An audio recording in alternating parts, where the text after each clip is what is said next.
Hola, bienvenidos al podcast de Educación Continua, donde vamos a conversar hoy día sobre liderazgo, las dificultades y los desafíos que plantea la inteligencia artificial, cuál es el rol de los nuevos directivos en este ambiente tan turbulento y cómo vamos a desarrollar esta capacidad de aprender permanentemente. Estamos con Carlos Albornoz, el director del Centro de Liderazgo de Santo Tomás de Educación Continua. Él es doctor en desarrollo de personas y además tiene mucha experiencia en el mundo privado y en la academia sobre estos procesos y cómo los vamos a ir conversando con él durante esta actividad. Bienvenido, Carlos. Gracias por acompañarnos y bueno, eres de la casa, tenemos aquí un espacio que vamos a conversar y contarle a la gente cómo vemos los desafíos de las empresas y después de las personas también. Vamos a ir haciendo esta combinación. Déjame partir por hacerte algunas preguntas de este primer ámbito, de cómo lo ven las empresas y cuáles son los retos que están viendo las empresas hoy día en la gestión de liderazgo. Voy a partir con una provocación. ¿Cómo lo ves tú? ¿El liderazgo todavía tenemos que confiar en las bases de las características de las personas, su herencia, sus carismas, su personalidad, o esto ya es 100% entrenable y son técnicas y herramientas que hay que aprender? ¿Cómo lo ves tú en estos dos polos? Claro, el típico dilema, ¿cierto? Si el líder nace o se hace. Yo te diría que hay gente que le gusta más liderar, ¿no? Conducir procesos, se siente más cómodo, un tema de gustos. Y ahí podríamos decir que hay un componente genético, pero derechamente las técnicas para liderar se entrenan, las técnicas para liderar se aprenden. O sea, los líderes no nacen, ¿no? Los líderes se hacen, se pueden formar, hay mucho conocimiento y no conocer lo que existe en términos de cómo aprender a liderar es una desventaja para competir hoy día. Pero significa que las empresas tienen que seleccionar a gente con ciertos atributos al principio, estos semilleros, para poder tener una base, o todo es entrenable y hay una posibilidad de desarrollar a alguien. O sea, todo aquel que quiera aprender a liderar y que se sienta cómodo en la posición, ¿cierto?, de distribuir roles y tareas en equipos, puede aprender a hacerlo y con una buena metodología lo va a hacer bien, ¿cierto? Ahora, si uno quiere obligar a gente, pasa mucho con los mandos medios, que por ser buenos técnicos, tú los pones a cargo de equipos, no los preparas, no los acompañas y pierdes un buen técnico y ganas un mal líder. Eso lo escuchamos siempre, pasa mucho. Pero aquel que quiera entrenarse lo va a aprender. Mira, interesante. ¿Y cómo ves tú la conexión entre lo que está pasando en términos de la estrategia y este contexto del que están enfrentando las organizaciones hoy día y el fenómeno del liderazgo? ¿Cómo conectan esas dos ideas? Claro, el liderazgo tiene que ver con adaptarse a nuevos entornos, ¿cierto? Que las cosas cambian. O sea, ¿cierto? Ya que estamos aquí con las cámaras, ¿cierto? Kodak algún día era el líder del mercado, no entendió que venían las cámaras digitales, eso se acabó, ¿cierto? Blockbuster era el líder del rentar películas, eso se terminó con Netflix, ¿cierto? O sea, cuando vienen cambios hay que adaptarse al cambio. El tema es que los cambios antes eran más lentos, ¿cierto? Si tú querías venir de Europa a América en los tiempos de la colonia, del descubrimiento de América, ¿cierto? La colonia, eran 5 meses. Partió 9 meses, 5 meses, 4 meses, ¿cierto? Eso hoy día, esa comunicación es un mail. Cuando se aceleran los cambios, le toca a la persona tener que enfrentarse con sus gustos, con sus costumbres. Porque recuerden, cualquier cosa que nosotros automatizamos, aprendemos, se nos hace más fácil y más agradable. Cuando viene un jefe y te dice, oye, ahora hay que hacerlo de esta otra forma, eso ya deja de ser agradable porque hay que invertir tiempo que a veces no es parte de tu jornada laboral. Entonces, ahí se generan tensiones y problemas. Lo que hacen la digitalización, lo que hace la comunicación electrónica es ponerle, veníamos a 70 kilómetros por hora, ahora vamos a 140, a 150. Eso es mucho más rápido, ¿ya? Y nos estresa. Bien, Carlos, entonces cuéntanos cómo ves la conexión entre la estrategia y los mandos medios. ¿Qué está pasando con ellos en este ambiente tan cambiante y cómo afecta el liderazgo ahí?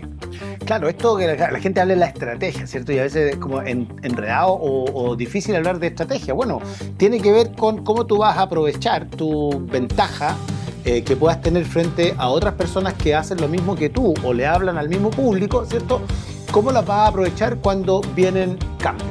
Por ejemplo, en nuestra industria, la IA hoy día produce videos, ¿cierto? Yo le mando un texto a la IA y la IA me produce un video. Eso, hace un tiempo, era tener un set de televisión, tener actividades claves que eran distintas, gente que entendiera, ¿cierto? Hoy eso lo hace la IA. Bueno, los competidores o la gente que le habla al mismo segmento tiene acceso a lo mismo, lo que implica cambiar nuestras actividades cotidianas, ¿cierto?, dentro de nuestra organización. Ese cambio de actividades cotidianas, eso es estrategia. ¿Quién cambia las actividades cotidianas? No las cambia el directorio, las cambia la gente que está en la línea, el que está operando, ¿cierto? ¿Y el rol del mando medio entonces en esa conexión, cómo lo ves? Es que él tiene que entender el cambio, tiene que lidiar con su resistencia al cambio, porque piensa tú que el mundo del liderazgo está se nutre mucho de las neurociencias. Todo lo que sea automatizar un comportamiento, desde lavar la loza, manejar un auto, ¿cierto?, o hacer una estructura de marketing, hacerlo de una manera, todo eso después de un tiempo, ¿cierto?, 21 días dice la teoría, después de un tiempo se incorpora como habilidad y ya no te cuesta energía. Cuando viene tu jefe, ¿cierto?, o viene el directorio y te dice, ya no lo vamos a hacer A, sino que vamos a hacer B, implica que son 21 días, ¿cierto?, de mayor exigencia, de mayor trabajo, para un beneficio futuro. Bueno, usualmente esos 21 días no son parte de la jornada laboral.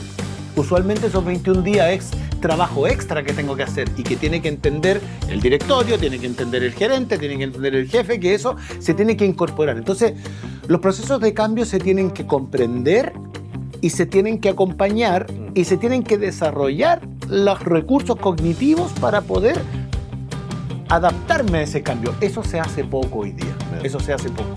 Hagamos una cosa más dinámica, conversemos sobre mitos y realidades del liderazgo en las empresas. Te voy a tirar una frase, cuéntame cómo lo ves, si esto es un mito o la realidad. La felicidad es igual a la productividad en la empresa. ¿Cómo lo ves tú? Claro, que las personas felices en su trabajo son más productivas. Claro. Falso. Falso. Puede ser feliz e improductivo. La relación es al revés, lo que demuestra la empiria, digamos, es que las personas productivas son felices. Ah, qué contraintuitivo.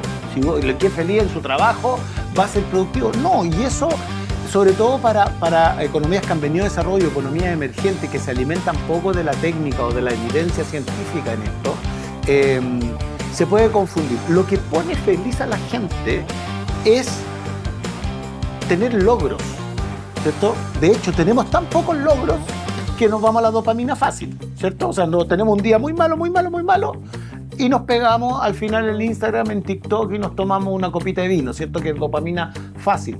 Si nosotros tuviésemos logros en el día, la dopamina fácil no entraría tan fácil, ¿cierto? Pero tenemos pocos logros en el día, o hay menos logros hoy, porque hay que adaptarse, porque cuesta vender, porque es competitivo, porque me cambian el contexto, ¿cierto?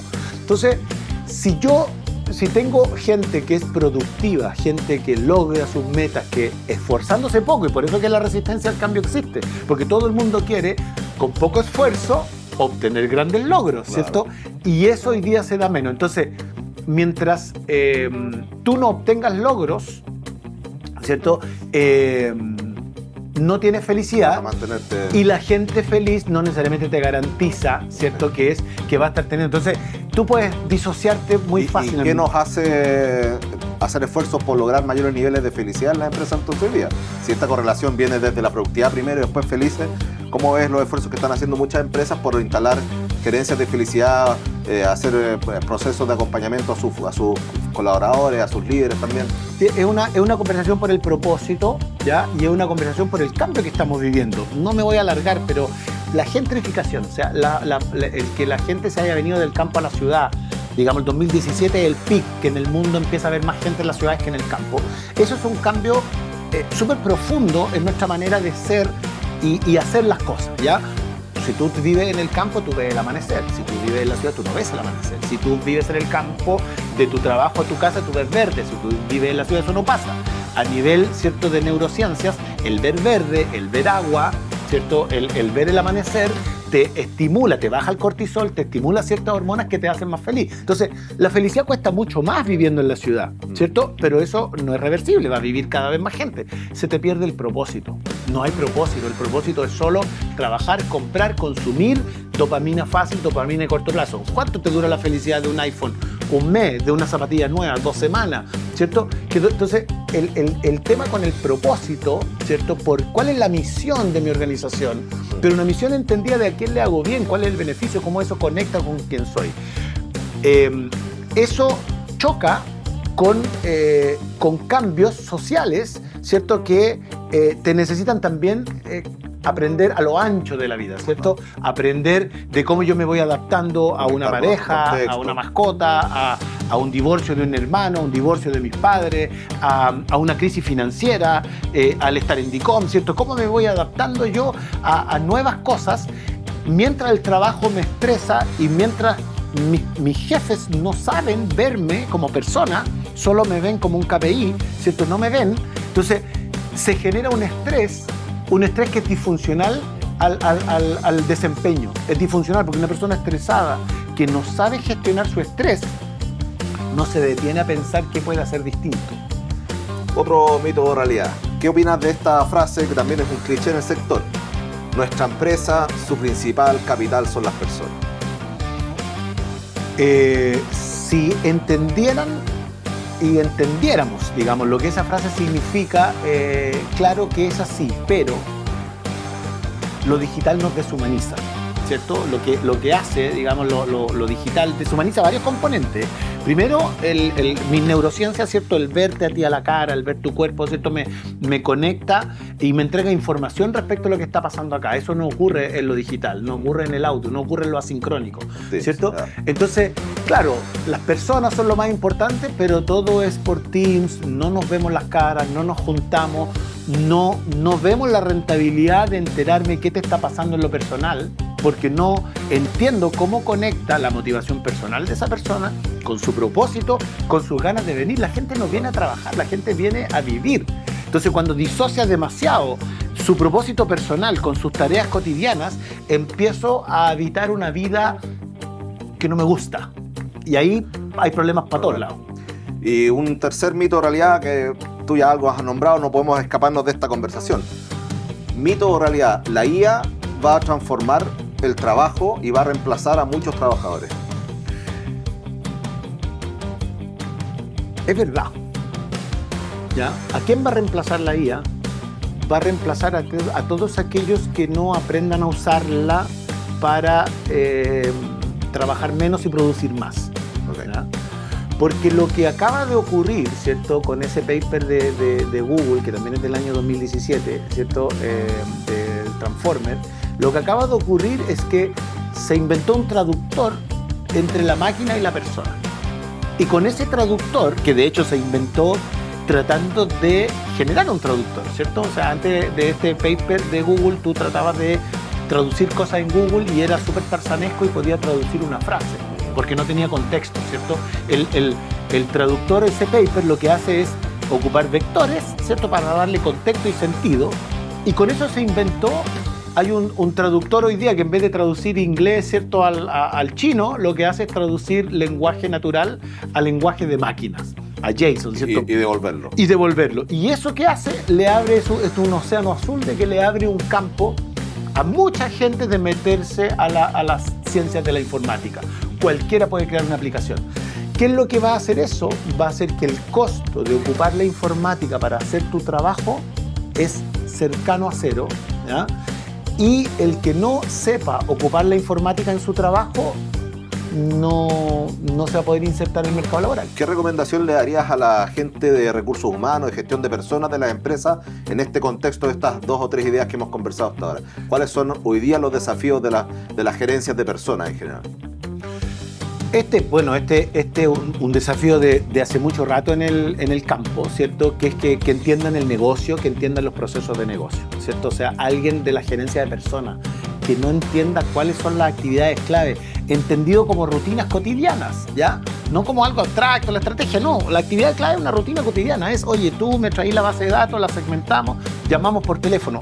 El que no entienda cuáles son las rutinas cotidianas de la organización, no se le va a ocurrir cómo esas rutinas cotidianas le bajamos el costo, ¿cierto? Con tecnología. ¿Por qué? Porque lo que cambia, Fernando, es que antes tú solo alimentabas tus datos con formularios, ¿cierto? La gente tenía que llenar campo y formulario. Hoy día tú alimentas tus datos, tus bases de datos las alimentas con video, con texto, con audio, con lenguaje natural, ¿cierto? Con imágenes.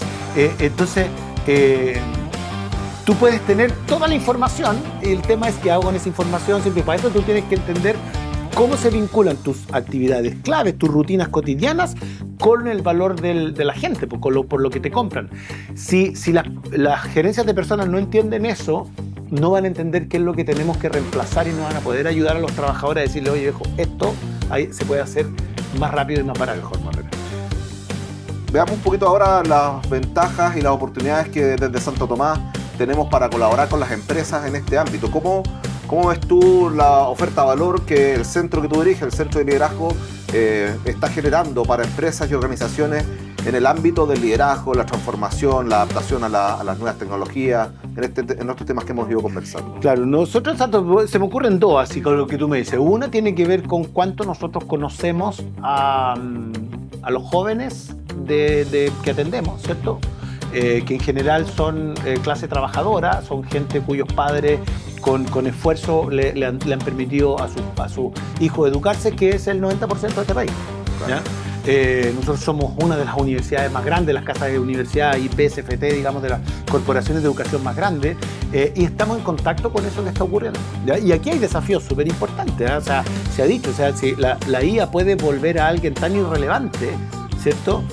Que ni para esclavos sirva. O sea, porque este no es un problema de la revolución industrial. La revolución industrial, ¿cierto? Cualquiera servía, porque había que mover una máquina, había que mover cajas de allá para acá, ¿ya?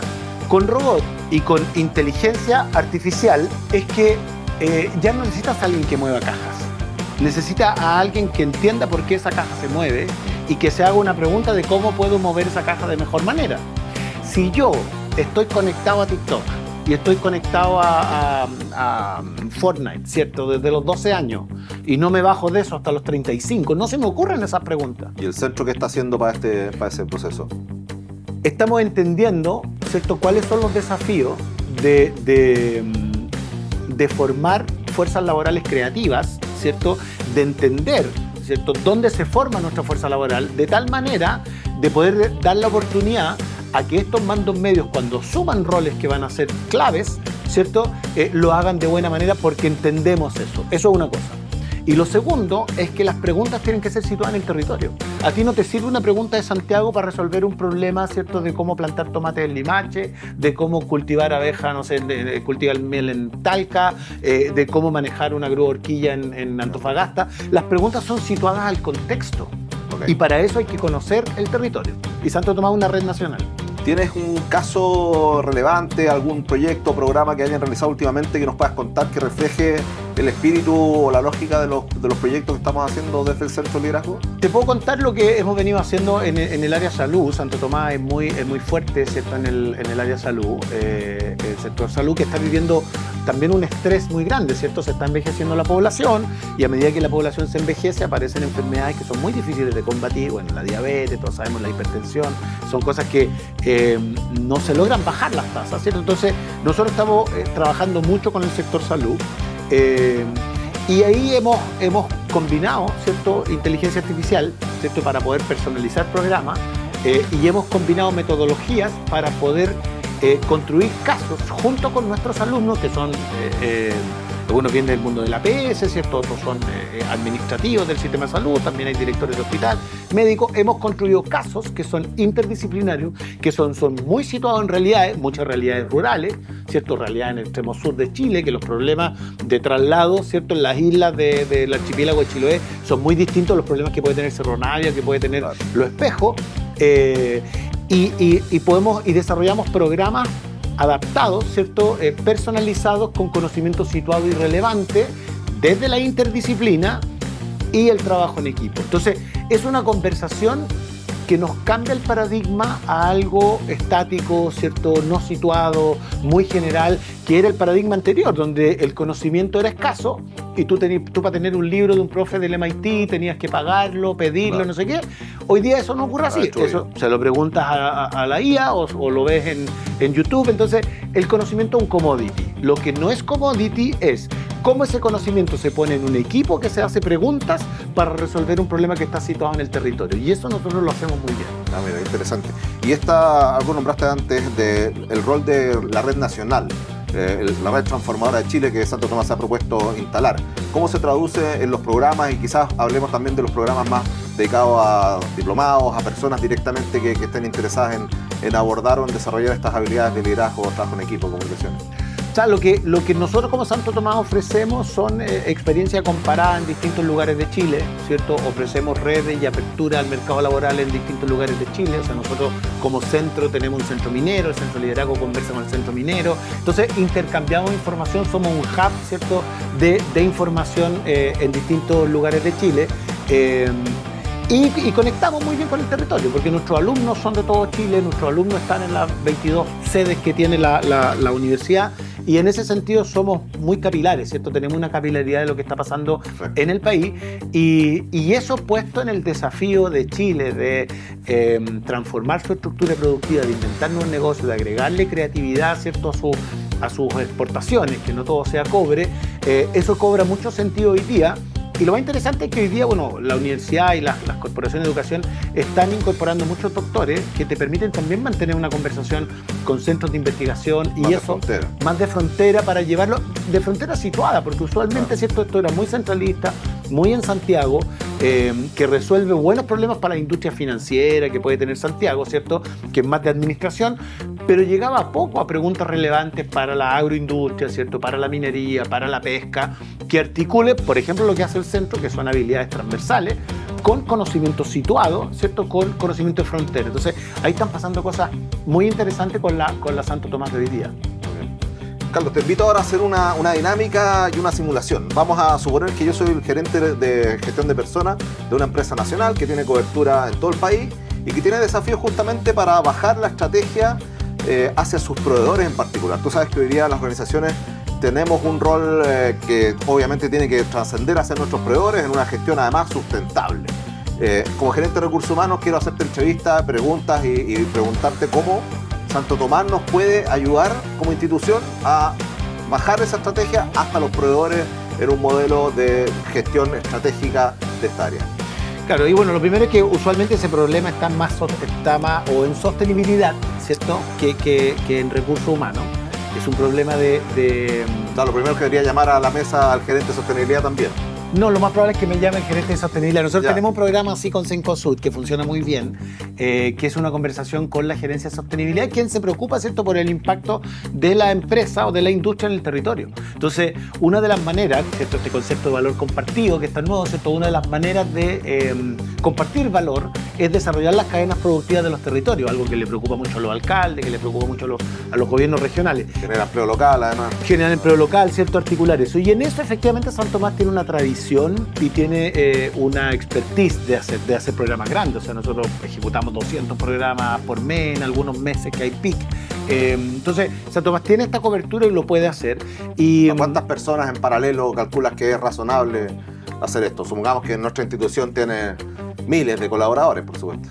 No, o sea, nosotros por escala podemos trabajar, o sea, en programas de proveedores con 40 proveedores, con 60 proveedores, pero tenemos programas con 400 personas, con 800 personas, o sea, no tenemos problema de escala, eso nosotros lo hacemos bien. Ahora, usualmente los diferenciadores que tenemos nosotros. Primero, que efectivamente tenemos una red nacional y tenemos un equipo que tiene muchos años de experiencia en hacer esto, hacerlo bien, y no se corre riesgo con nosotros porque tenemos una institución y un respaldo detrás, toda la acreditación. ¿Qué significa la red nacional? Si queremos organizar un curso, ¿lo podemos hacer en cualquier parte? ¿O? Nosotros tenemos la infraestructura en la universidad en 22 sedes de Chile, entonces podemos trabajar en el territorio.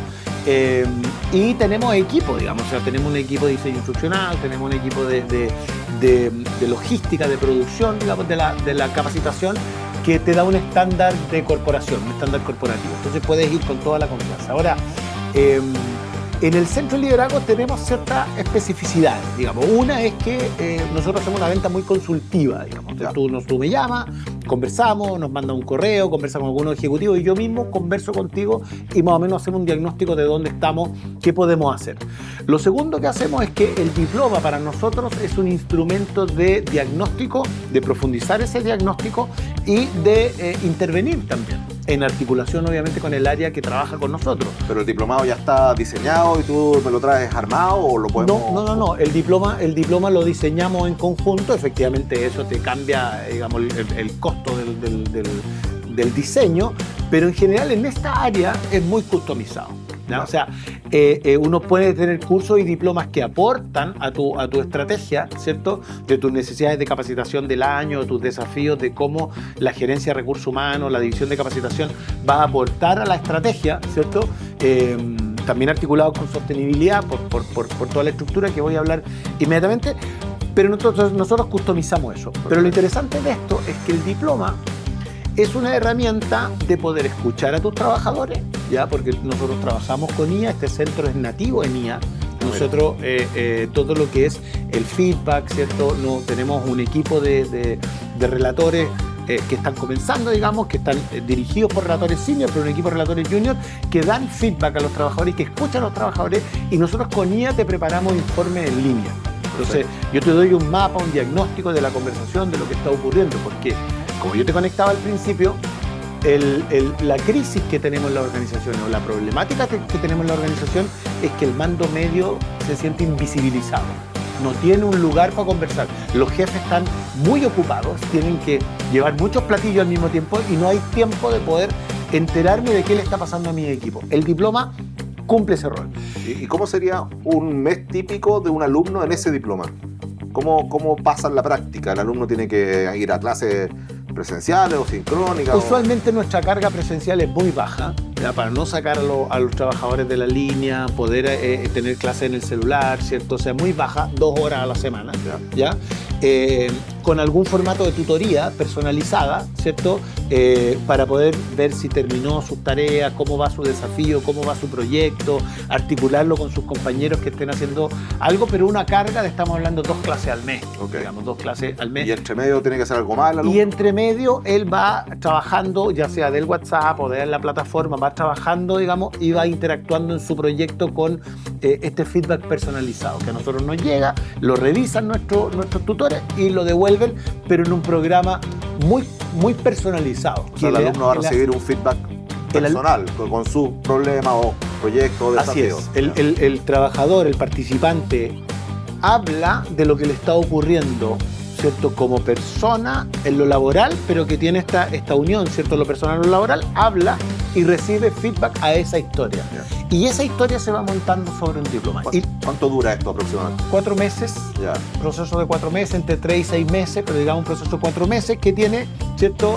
La ventaja de que esto es un interés que tiene el Estado, de que nuestros trabajadores se formen, por tanto esto tiene franquicia Sense, esto le sale costo cero a la empresa. ¿Cómo se financia? Esto es costo cero para la empresa. En general nosotros trabajamos con mandos, digamos, trabajadores que ganan menos de 1,6 millones, que en el fondo tienen 100% cobertura Sense. Tenemos los programas creados, si no sacamos el código con cierta agilidad, se puede. Y logramos cubrir el programa con costo cero para la empresa, ¿cierto? Entonces, ¿qué ocurre? Que tenemos un programa que te permite escuchar a tus trabajadores, que te permite desarrollar los recursos cognitivos que son necesarios, que te permite intervenir, si aquí así lo quieres como área, que te certifica a tus trabajadores y eso le da espacio también a tus trabajadores de convalidar con ciertos marcos de cualificaciones, y por último no tiene costo empresa. O sea, esto es algo que al Estado le interesa, que es el rol de la universidad, Claro, la franquicia tributaria. Y es nuestra manera de poder vincular. ¿Y cómo se cierra el ciclo respecto de medir los resultados del programa? ¿Cuánto le pega a los KPI?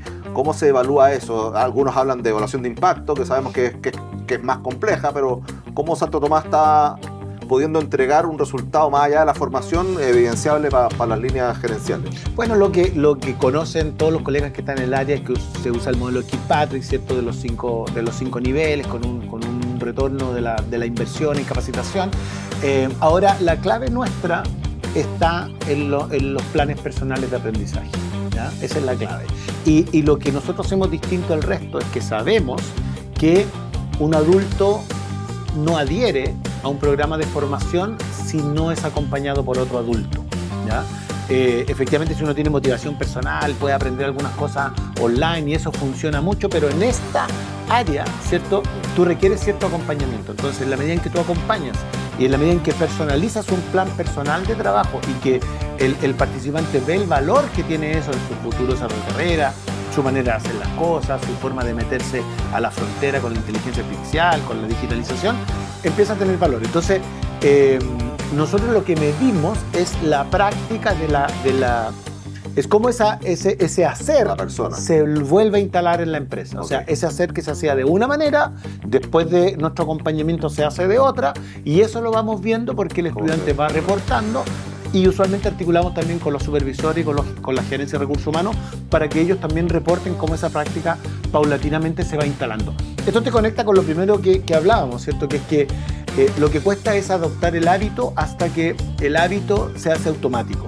Cuando ya es automático, pierde, o sea, tiene poca energía. Se instala la cultura y empieza a ser más sistémico.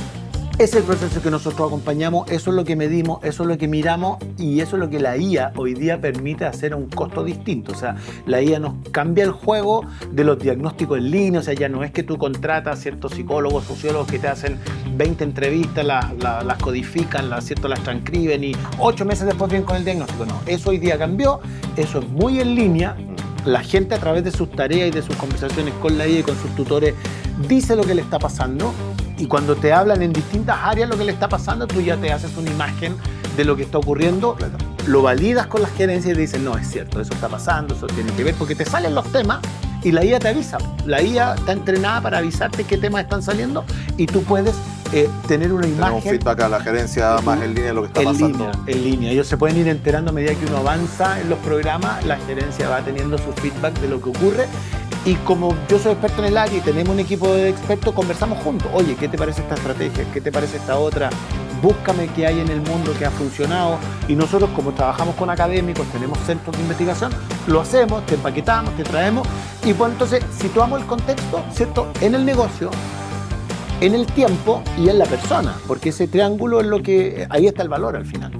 Hablemos de otro mito o realidad que está pasando hoy día en las organizaciones. La instalación de la ley Karim, al parecer, está generando conflicto y tensiones en las organizaciones. ¿Cómo ves ese fenómeno? ¿Mito? ¿Realidad? ¿Qué podemos dar del centro? En realidad, lo que responde la ley Karim, ¿cierto?, es hasta, digamos, este resultado de gentrificación, de estrés, de dashboard con resultados, ¿cierto?, que estresan a los equipos, y que frente a ese estrés las personas no tienen los recursos cognitivos para procesar esos conflictos de buena manera. Entonces se procesan de lo que está más a la mano, agresividad, ¿cierto?, evitar, atacar, y eso que es una olla a presión que se está multiplicando, ¿cierto?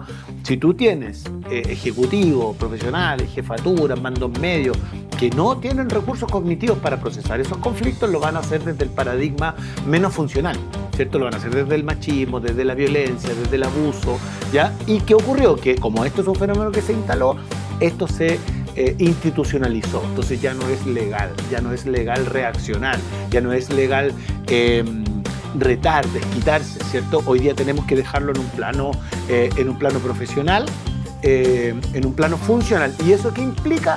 Que tienes que desarrollar recursos cognitivos que no tienes. Comunicación.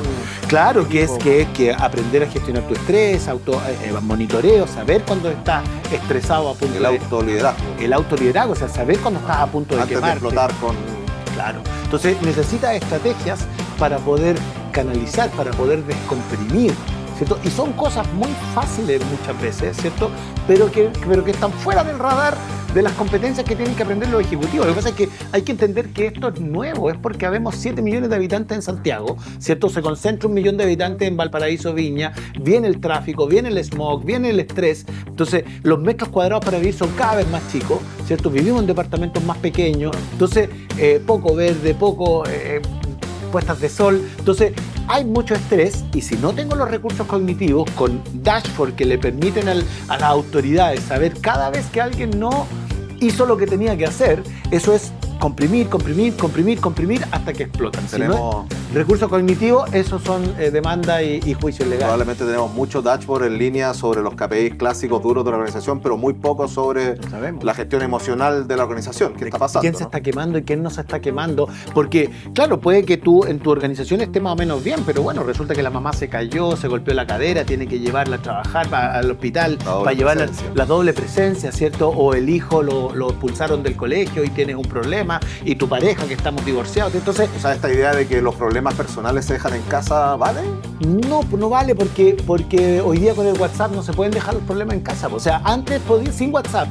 El problema era a las 8 de la mañana y después volvía a ser a las 8 de la noche. Con WhatsApp es, mamá me echaron del colegio, estoy afuera, o papá, hoy día me saqué un 2, ¿cierto? El niño adolescente no se va a esperar a las 8 de la noche para decirle al papá, pucha papá, te saqué el auto escondido y lo choqué, ¿cierto? Entonces, van pasando cosas que no tenemos herramientas. Y por eso que la psicología, ¿cierto? La sociología, el desarrollo organizacional, tienen esa herramienta y nosotros las empaquetamos y las llevamos a tu organización. ¿El mismo programa para todas las organizaciones o hay que adaptarlo a la realidad específica? Hay que entender el diagnóstico, pero eso son un par de conversaciones. O sea, un par de conversaciones, si no hay datos, ordenamos un poquito la conversación y si no, claro, partimos más frugal, de menos a más, entendemos un poquito dónde estamos parados y luego vamos customizando el programa para que empuje.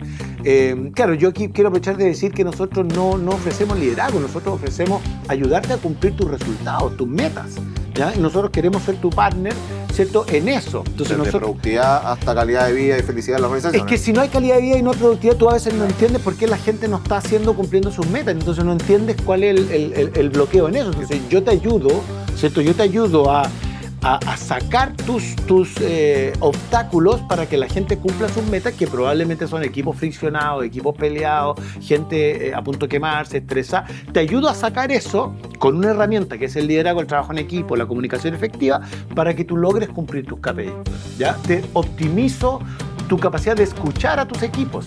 Porque con un líder que por el WhatsApp puede administrar a 12, los puede administrar los 12 por el WhatsApp, pero no puede escuchar a 12, ¿cierto? Entonces hay 8 que se le quedan fuera. Bueno, un programa como este te permite escuchar, entender, comprimir y yo decirte a ti, ejecutivo, oye, yo te empaqueto el tiempo para que hagamos en 2 horas una jornada que optimiza tu tiempo, que te facilita la conversación y alimentamos. Entonces, no es liderazgo lo que tú tienes que tener, sino que cómo ocupas el liderazgo y las herramientas que te entrega para cumplir tu objetivo.